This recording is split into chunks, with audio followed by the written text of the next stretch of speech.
देखो आज हम जानेंगे रूपांतर अनुपात क्या होता है। तो ट्रांसफार्मर का ही एक टॉपिक है छोटा सा, जिससे बहुत सारे आपके क्वेश्चंस क्या होते हैं, जनरेट होते हैं। तो सबसे पहले यह है कि रूपांतर अनुपात क्या होता है, कोई बताएगा मुझे? देखो ये ट्रांसफार्मर है एक,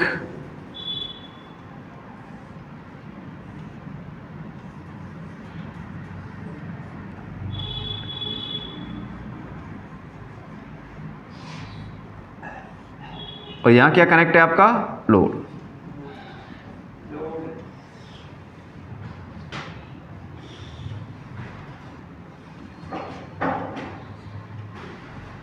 I2 बोल देता हूं इसको।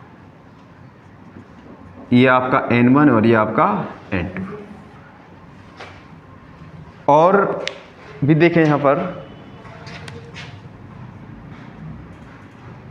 E1 और ये क्या हो जाएगा आपका E2।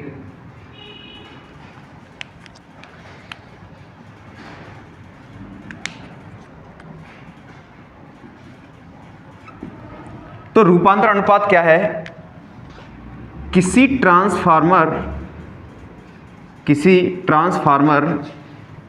के सेकेंडरी वाइंडिंग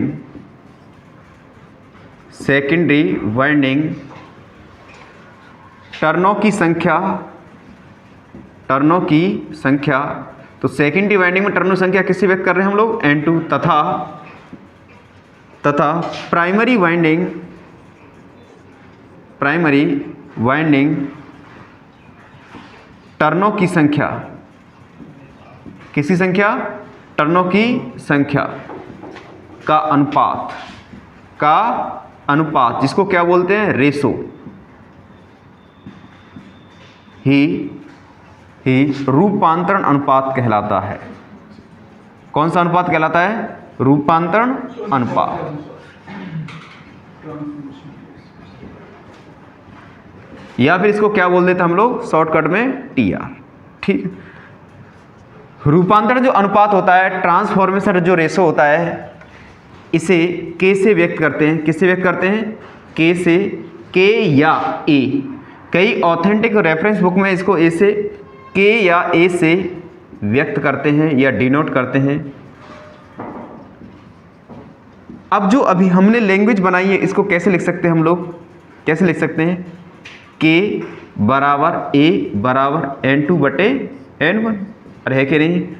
और इस तरीके से ट्रांसफॉर्मेशन रेशो क्या है, हम यहाँ पर समझ सकते हैं। तो K बराबर क्या होगा, A बराबर N2 अपॉन N1। ठीक है, तो ये क्या हो गया आपका सेकेंडरी में टर्नों की संख्या, ये क्या हो गया आपका प्राइमरी में टर्नों की संख्या।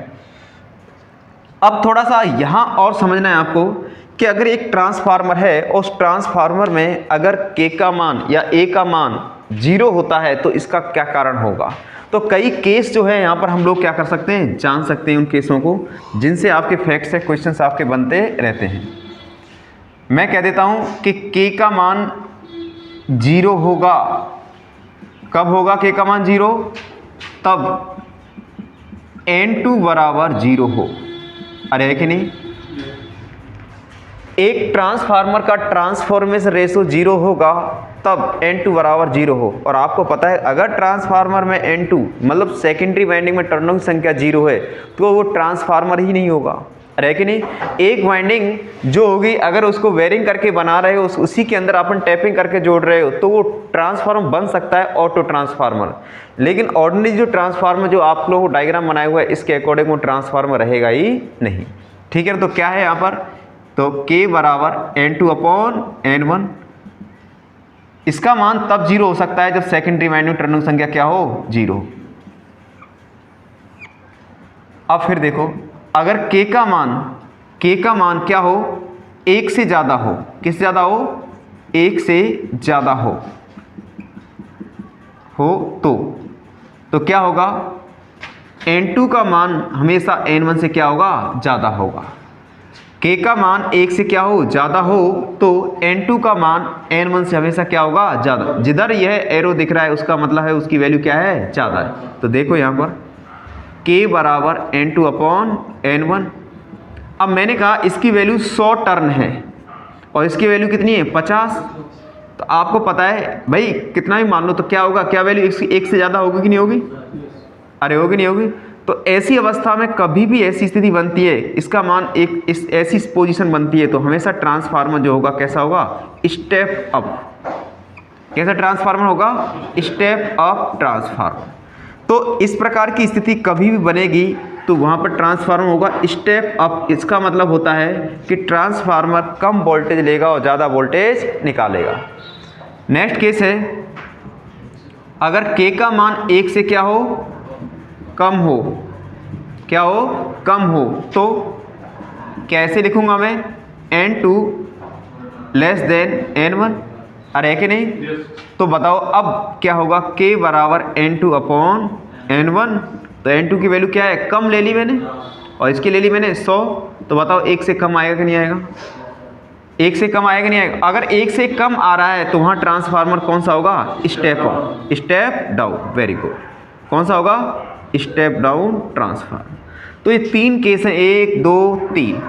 अब एक केस और बनता है, देखो कि अगर एक ट्रांसफार्मर के अंदर K का मान 1 होता है, K का मान कितना होता है, तो तब क्या होगा, A हो, तब ऐसी स्थिति जो बनेगी ना वो बनेगी N2 बराबर N पर। कहने का मतलब प्राइमरी में टर्नओवर संख्या और सेकेंडरी में टर्नओवर संख्या क्या होगी, बराबर होगी।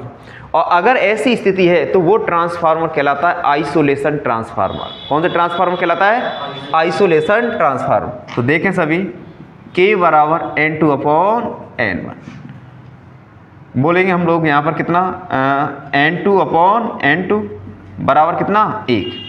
तो K बराबर कितना आएगा आपका यहाँ पर। तो अगर यह स्थिति जो कहलाती है वो कहलाती है आइडियल ट्रांसफार्मर की। कौन सी ट्रांसफार्मर कहलाती है, आइडियल ट्रांसफार्मर। तो आइडियल ट्रांसफार्मर जो होती है उसका ट्रांसफॉर्मेशन रेशो कितना होता है, हमेशा 1 होता है। कितना होता है, 1। ठीक है, तो यहाँ इस ट्रांसफॉर्मेशन रेशो को क्या है, उतारना है और इसके बाद में हम और नोट करते जाएंगे। नोट में लिखें, इसको क्लियर नहीं करूँगा, आप लोग उतार लेना आराम से। लिखो IEEE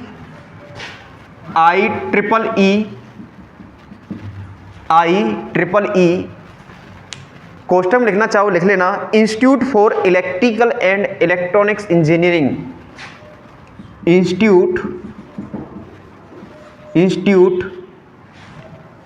institute for electrical and electronics engineering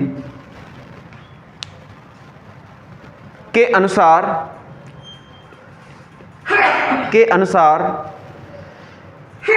अनुसार ट्रांसफॉर्मेशन रेशो मान हमेशा 1 से कम या 1 के बराबर होता है, के अनुसार हमेशा 1 से कम या 1 के बराबर होता है।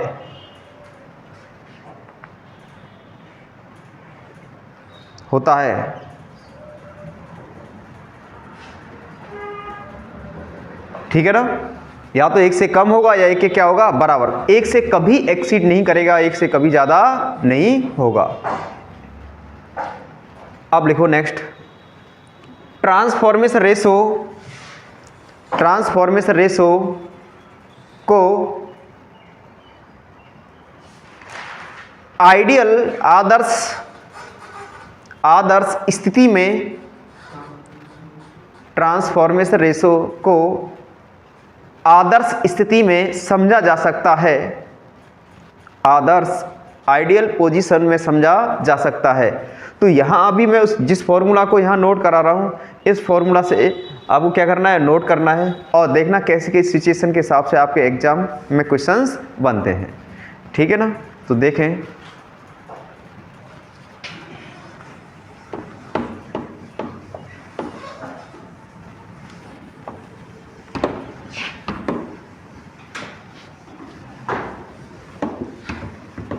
Equal to N2 upon N1 E2 upon E1 बराबर I1 अपॉन I2 बराबर under root Z2 upon Z1।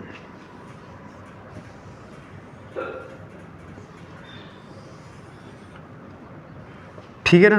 तो इसके बारे में सब जानते हो क्या है, सेकेंडरी में टर्नों की संख्या, टर्नों की संख्या, और ये क्या है आपका प्राइमरी में टर्नों की संख्या,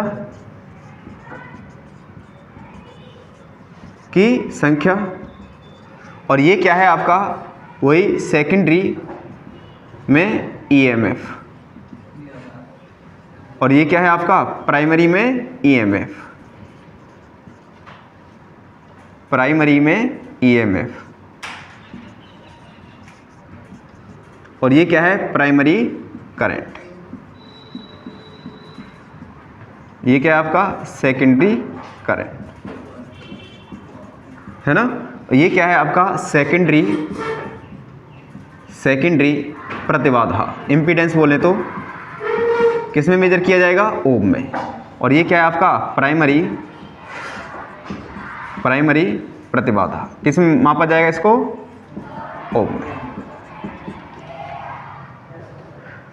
इस फॉर्मूला से आप लोगों को बहुत सारी और एक्स्ट्रा जानकारी मिलेगी। तो सबसे पहले इसको क्या करना है, देखो इस फॉर्मूला के अंदर सबसे पहले ये जानकारी लेनी है आप लोगों को कि यहाँ N2 आ रहा है, यहाँ पर E2 आ रहा है, यहाँ 2 आ रहा है। सब फॉर्मेट क्या है, N2, E2 और J2, लेकिन यहाँ I1 आ रहा है। तो मैं आप लोगों से प्रश्न कर रहा हूँ या क्वेश्चन कर रहा हूँ कि ट्रांसफॉर्मेशन रेशो जो है वह ट्रांसफार्मर की प्राइमरी वाइंडिंग के क्या है, समानुपाती है।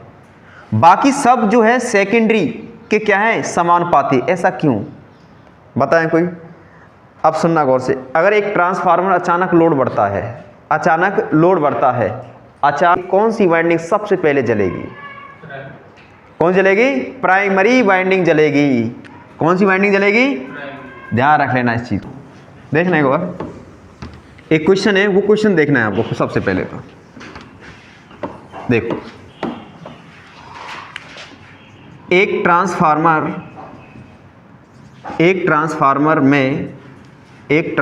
में ट्रांसफॉर्मेशन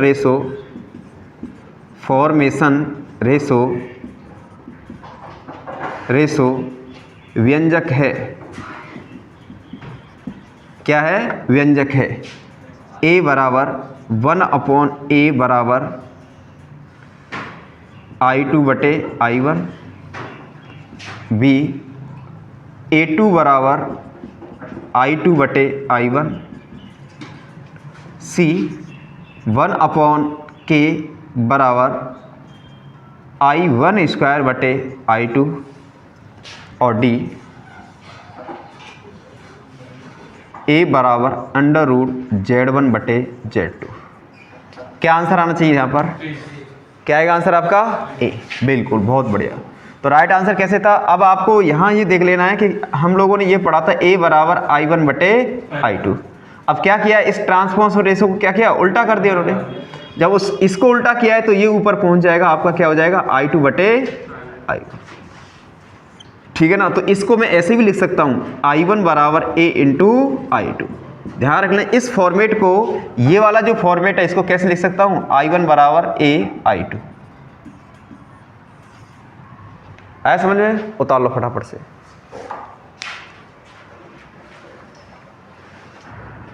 क्वेश्चन लिखो, किसी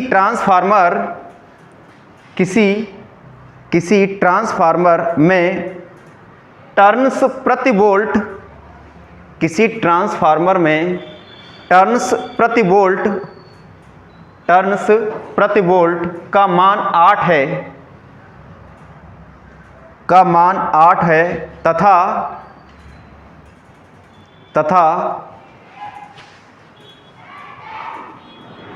प्राइमरी वोल्टेज 110 वोल्ट है, प्राइमरी वोल्टेज 110 वोल्ट है, कितना है, 110 वोल्ट है, और सेकेंडरी वोल्टेज 25 वोल्ट है, सेकेंडरी वोल्टेज 25 वोल्ट है। तो प्राइमरी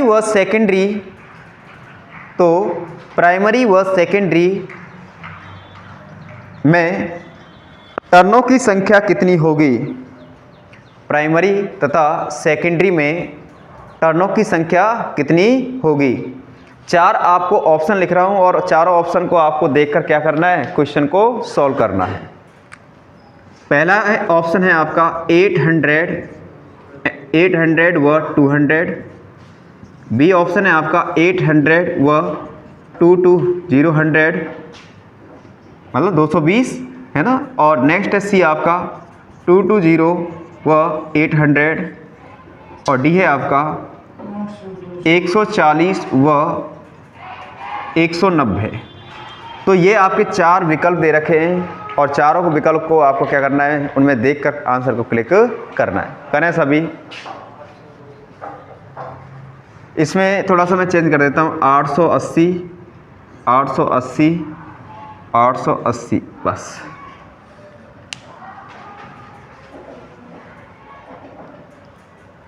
जो बच्चा सबसे पहले करेगा उसको मेरी तरफ से दी जाएगी क्या, 87। करेक्ट फटाफट से।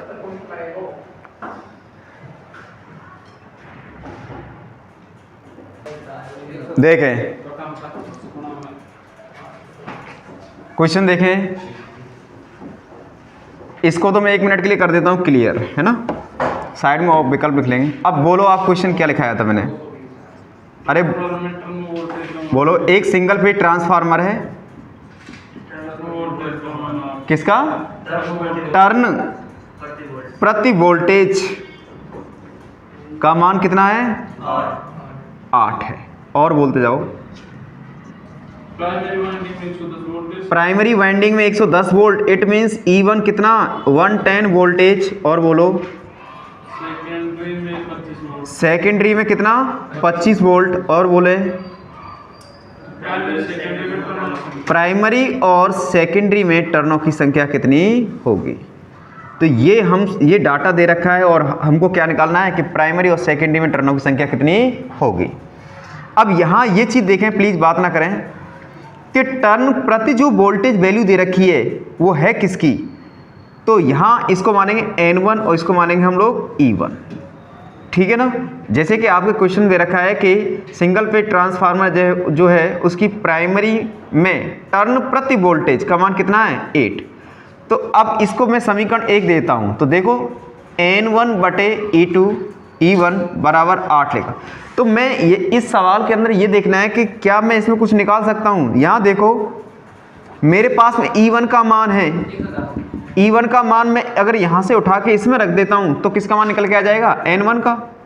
अरे है कि नहीं, 110 बराबर कितना, 8। और सर इसको सॉल्व करेंगे तो N1 बराबर कितना हो जाएगा, 880 टर्न। तो एक तो हमारा क्या हुआ भाई, वैल्यू आ गई 880। तो अब आपके जो 4 ऑप्शन थे उसमें से एक 880 वाला विकल्प होगा। प्राइमरी टर्नों की संख्या कितनी होगी आपकी, ये 880। अब आराम से हम सेकेंडरी में टर्नों की संख्या निकाल सकते हैं। अब N2/N1 बराबर E2/E1।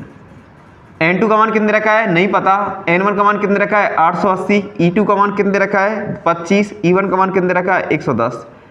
0 से 0 कैंसिल, 11 से 8 बार कटेगा नहीं कटेगा। तो N2 बराबर क्या होगा, 25 × 8 बराबर कितना आ जाएगा आपका 200। तो N2 का मान कितना आएगा आपका 200। तो जो आपका ए ऑप्शन में क्या दे रखा था आपका 880 व 220, वो आपका राइट आंसर होगा। बता लें ये क्वेश्चन जो है आपके कई एग्जाम में रिवाइज हो चुका है, ध्यान रख लेना, है ना। हाँ तो कितना होगा, सॉरी 200 होगा, तो 200 कीजिए, मैंने यहाँ गलती कर दी। बता कर 1 मिनट लिखो। नेक्स्ट क्वेश्चन लिखो, एक 44 kVA कॉमा 11 kV, एक 44 kVA कितने kVA 44 kVA comma 11 kV/220 volt, 11 kV/220 volt transformer की सेकेंडरी में टर्न्स 20 है, सेकेंडरी में टर्न्स 20 है। तो प्राइमरी में टर्नों की संख्या, तो प्राइमरी में टर्नों की संख्या कॉमा प्राइमरी में करंट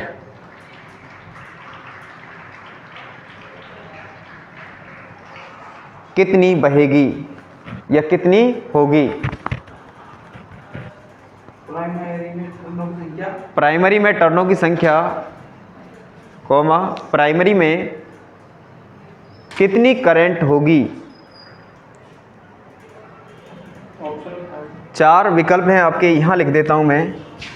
ए 1250 turn comma 4 ampere. B option है आपका 1320 टर्न कॉमा 2 एम्पियर। सी में है आपका 1280 टर्न कॉमा 1.4 एम्पियर। और डी है आपका 1390 टर्न कॉमा 4 एम्पियर। ऐसे करके चार ऑप्शन आपको दिए गए हैं। तो बताइए इसमें से प्राइमरी में टर्न कितने होंगे और प्राइमरी में करंट कितनी बहेगी।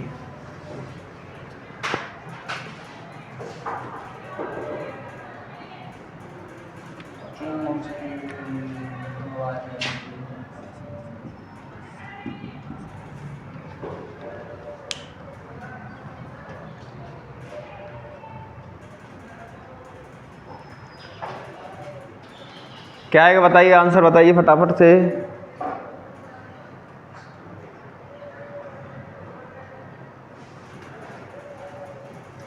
देखो किसी भी प्रॉब्लम को सॉल्व करना है तो सबसे पहले क्या करना है आप लोगों को, जो डाटा दिए हुए क्वेश्चन में वो नोट करने हैं। तो बताओ क्या है, बोलिए। एक ट्रांसफार्मर है सर, और उस ट्रांसफार्मर की रेटिंग कैपेसिटी कितनी है, रेटिंग कितनी है 44 kVA। ये ट्रांसफार्मर की क्या है सर, पावर है। आगे बोलो।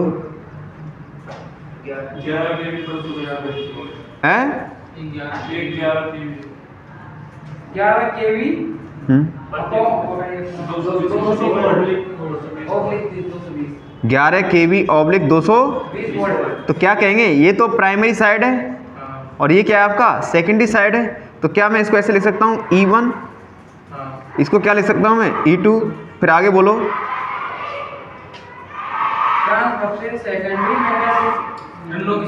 सेकेंडरी में टर्नों की संख्या है ना, सेकेंडरी में टर्नों की संख्या कितनी है 20। अब क्या पूछ रहा है कि प्राइमरी में टर्न कितने होंगे और प्राइमरी में करंट कितनी होगी। तो ये आपका डाटा दे रखा है। और अब डाटा के अनुसार सबसे पहले क्या करना है, आपको फॉर्मूला देखना है ट्रांसफॉर्मेशन रेशो वाला। A बराबर N2 बटे N1 बराबर E2 अपॉन E1 बराबर I1 बटे I2। अब हमारे पास जो डाटा है उसको रखकर हम इस पर क्या कर सकते हैं, काम कर सकते हैं। तो देखो कौन सा हो जाएगा आपका N2 बटे N1 बराबर E2 बटे E1। अब ऐसे क्यों, क्योंकि E1 का मान दे रखा है, E2 का मान दे रखा है और N2 का मान दे रखा है। तो N1 निकाल सकता हूँ। तो N2 का मान कितना है सर आपका 20, N1 का मान नहीं पता, E2 का मान कितना है 220 और E1 का मान कितना है 11,000। अरे है कि नहीं, 11 kV का मतलब 11,000। अरे हुआ क्या, तो आपको पता है ये कट जाएगा नहीं कट जाएगा, ये इससे कटा, ये इससे कटा और ये इससे कटा, कितनी बार 11 बार। अरे है कि नहीं। अब 11 से 11 कट जाएगा तो N1 बराबर कितना आ जाएगा आपका टर्न। है कि कोई ऑप्शन में यहाँ पर नहीं है, तो कहाँ गलती हो रही है फिर यहाँ पर, ये देखो ऑप्शन में गलती है 220 भाई E1 की वैल्यू कितनी है 11 kVA और 200 वोल्ट है। 200 वोल्ट है क्या, 220 नहीं है। 220 वोल्ट है 11 kVA 220 वोल्ट। हाँ तो सही है, तो वो तो वोल्ट, ये भी तो वोल्टेज है, ये भी वोल्टेज में। यहाँ 11,000 लेंगे, यहाँ पर कितने लेंगे अपन 220 वोल्ट। वैल्यू देखो एक बार, टर्नों संख्या 20 N1। अगर यहाँ आपका विकल्प नहीं बैठ रहा है तो एक बार इसकी वैल्यू इस फॉर्मूला में रख के देखो। अगर ये प्रूव कर रहा है तो इसका मतलब सवाल क्या है हमारा सही है। कहीं काटने पीटने में गलती हो रही हो देखो।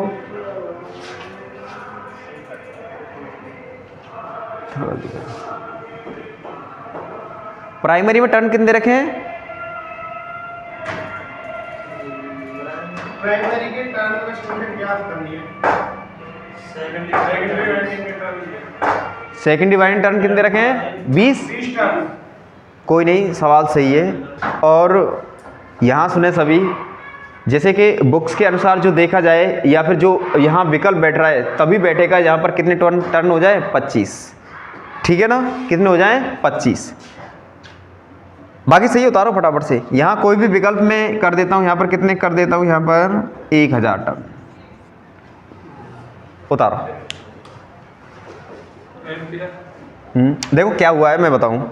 जैसे कि टर्नों की संख्या जो बुक्स के अनुसार दे रखी है वो दे रखी है 25 और हमने कितने लिखा दिए? 20। तो डोंट वरी, 25 कर लो, 25 के अकॉर्डिंग आ जाएगा, और 20 कर लो, 20 के अकॉर्डिंग आ जाएगा। नहीं है समझ में? उतार लीजिए।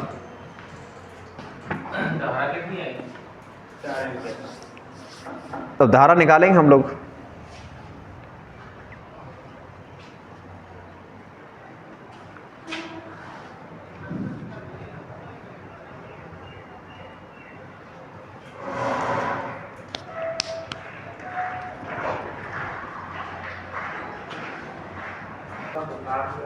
देखिए अब इसमें करंट कितनी होगी, कर दूं मैं इसको क्लियर? ठीक है, करंट निकाल सकते हैं हम लोग। यहाँ पर एक ट्रांसफार्मर जो है उसके प्राइमरी साइड करंट, तो कभी भी करंट निकालनी है क्या आप जानते हो? केवीए बराबर क्या होगा? V1 × I1। ट्रांसफार्मर कितने केवीए का है? अरे V1 कितना है? V1 या E1 कितना है? 11,000 × I1। 20 वोल्ट। 11 से काटा कितनी बार? 4 बार। ठीक है ना, तो I1 बराबर 4/1000।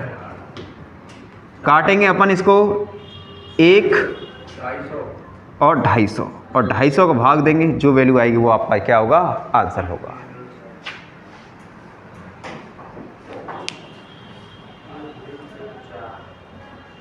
अब एक चीज़ और यहाँ पर थोड़ा देखने वाली बात है कि यहाँ के भी है, देखो तो 1000 की भी तो हम मल्टीप्लाई करेंगे। यहाँ पर किससे मल्टीप्लाई करेंगे? 1000 से। तो यहाँ थोड़ा सा इसको और सही करने की ज़रूरत है, तो मैं बता देता हूँ। यहाँ पर ये देखो, सॉरी, 1000 × VA × कितना है? E1 का मान कितना है? 11,000 × I1। तो 3 0 से 3 0 कैंसिल, अरे है कि नहीं? तो V1 तो रहने दो। तो क्या लिखूंगा मैं? I1 बराबर कितना हो जाएगा? 1/44 भी है यहाँ पर, है ना? तो 4 एम्पियर 4 एम्पियर आ जाएगा। 11 से कितनी बार कट जाएगा? 4 एम्पियर इसका क्या आएगा? Right answer.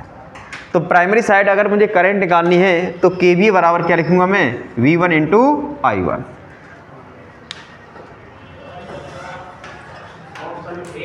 ए ऑप्शन होगा आपका राइट आंसर, बिल्कुल। उतार लीजिए। और अब पढ़ रहे हैं हम आगे।